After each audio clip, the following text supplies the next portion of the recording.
ambassadors. No one understands the power of this wondrous connection between people and killer whales, as well as our SeaWorld trainers. And here's Kristen to tell us more. Thank you so much, Gemma. Hello, everybody. My name is Kristen. I'm across the pool over here on your left-hand side. I'm so glad that you guys could all join us here tonight. The first most obvious question you might have is, why aren't we sitting in that huge stadium over there? Well, that's a very good question.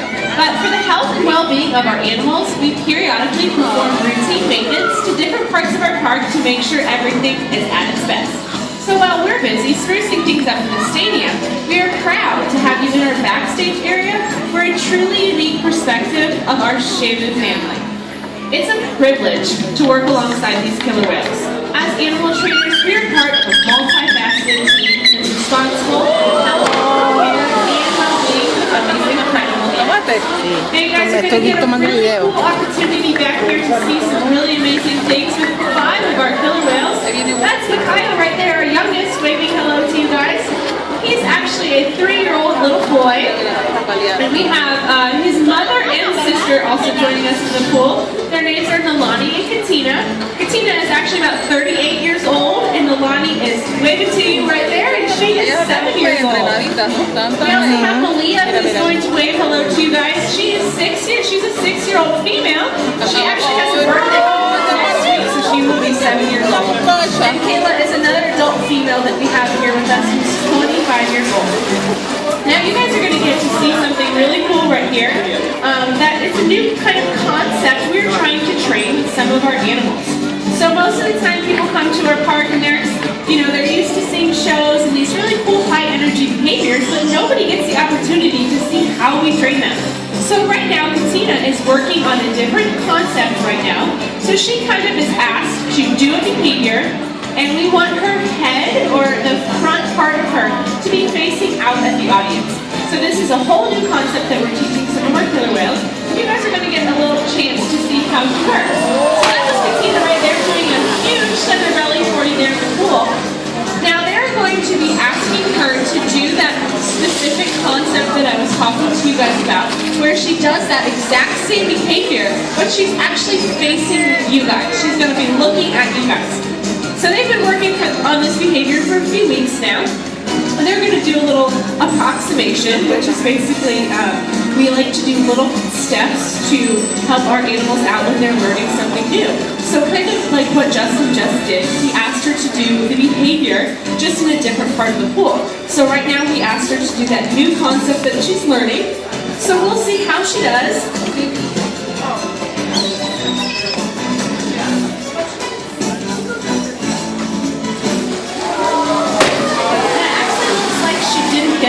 That's kind of the same behavior that you saw before. Her head wasn't facing you guys, which is perfectly fine. Here as animal trainers, we obviously want to teach them all these new concepts. And when they do something that we're not exactly looking for, it's perfectly fine. We simply just don't draw much attention to it. And you'll see us draw lots of good attention. You'll see us clapping, cheering, giving our animals different types of reinforcement when they do something that we're looking for. So Justin simply just didn't do much, and he's actually going to try it again. All our killer whales are very capable of making mistakes, just like you and I, which is perfectly fine. We just kind of move on from it. Justin chose to give her another opportunity to do that behavior, which she didn't quite get. Again, it's perfectly fine.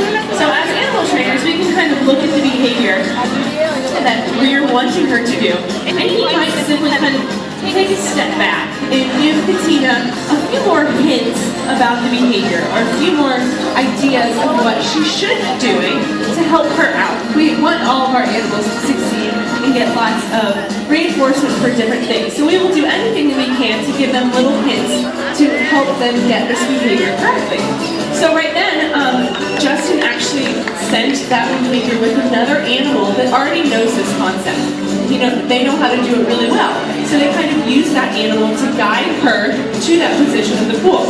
So hopefully that hint will help her out in doing that position. It actually doesn't look like she's going to, which is fine. A really cool thing, actually, Katina is our oldest killer whale that lives with us, and she kind of has the personality of when she's learning things that she kind of knows what she's doing. It doesn't matter what you ask her, she's going to think that she's correct. She is 10 steps ahead of the game, and she kind of thinks she just knows what you want, so she's going to do it without even thinking about it.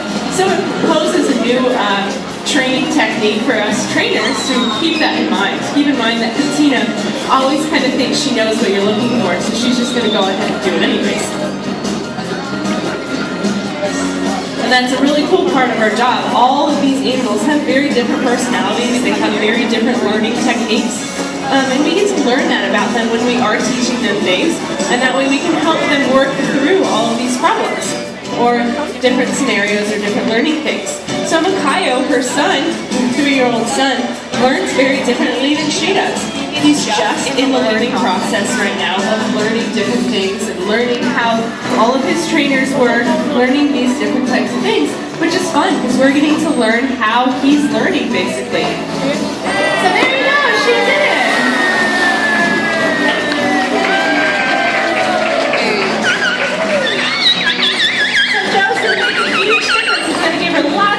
Lots of food, lots of fun. She's getting a change. She's getting all the clapping from you guys. You can see she's getting quite a few pounds of fish there.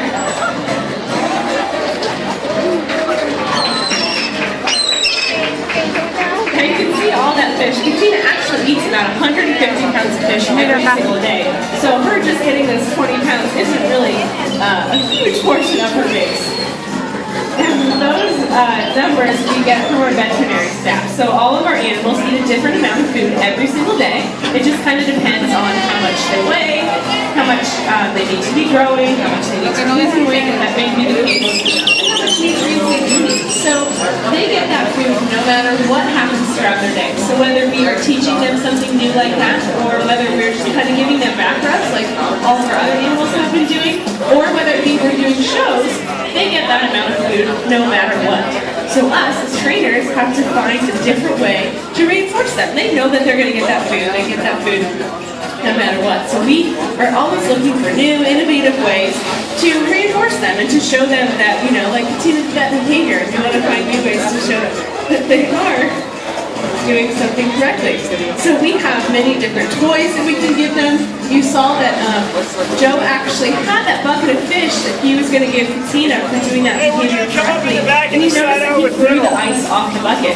Katina is a whale that does not enjoy ice. She kind of just spits it out of her mouth and doesn't want anything to do with it. Whereas we have another whale here who will eat gallons and gallons and gallons of ice at the same time. All of us trainers, every time we give her all that ice, kind of just think of a brain freeze, really, where we're laughing, like, how can she possibly eat so much ice at one period of time? But she really enjoys it, so we will give that to her just as a different type of reinforcement instead of that food. Something else that we like to do on a daily basis here to make sure we are varying up their days and making it very different for them is just kind of hanging out with them, like you guys are seeing right now. Katina's getting a nice back rub over here. You can see Daniel playing with little Makayo over there in the slide up. They're getting their, Tanner is getting, rubbing on his tail flukes over there. These are all different ways that we can spend our days here with our animals. We have about 20 so different trainers here, and we obviously all have different personalities, as do our killer whales, so we get the opportunity to build different relationships with all of our animals, which is a really great opportunity that we get. Now, we really hope that you guys enjoyed learning about our killer whales and seeing Katina learn something new. But just like you and I, killer whales learn through experience, observation, and cooperation.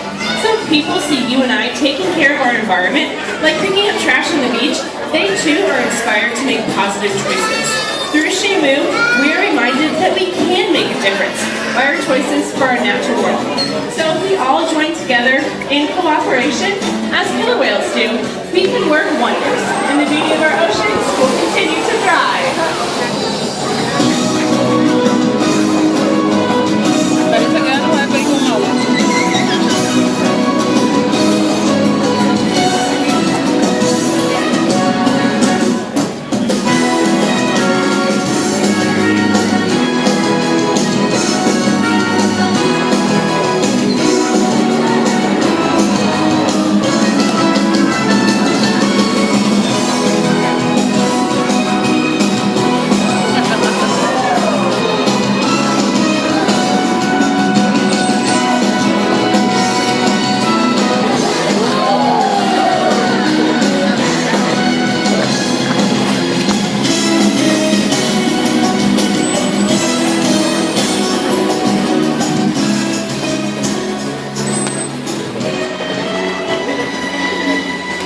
2014 is an historic year for our SeaWorld family of parks. Soon we'll be celebrating our 50th anniversary. The work being done here at Shamu Stadium is just a part of what promises to be the most exciting era in SeaWorld history. We hope you'll visit us again for the next amazing chapter in the SeaWorld story. On behalf of all of us here at SeaWorld, we hope you had a great time with us at Shamu and have a good